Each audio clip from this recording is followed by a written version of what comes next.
அனைவருக்கும் வணக்கம். இப்போ ஆட்சியில அமைஞ்சிருக்கிற தாவேக அரசா இருந்தாலும், இதுக்கு முன்னாடி இருந்த திமுக அரசா இருந்தாலும், ஒரு அருமையான திட்டத்தை எடுத்துட்டு வந்திருந்தாங்க. அனைத்து மகளிருக்கும் இலவச பஸ் பயணம். அந்த திட்டம் எதுக்காகன்னு தெரியுமா உங்களுக்கு? எனக்கு இப்பதான் தெரிஞ்சது. இந்த வீடியோவை பாருங்க.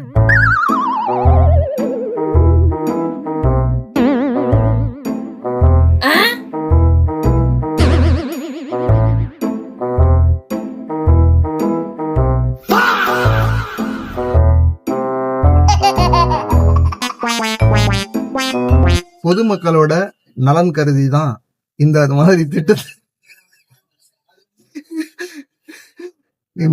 எடுத்துட்டு வந்திருக்காங்கன்னு நான் நினைக்கிறேன்.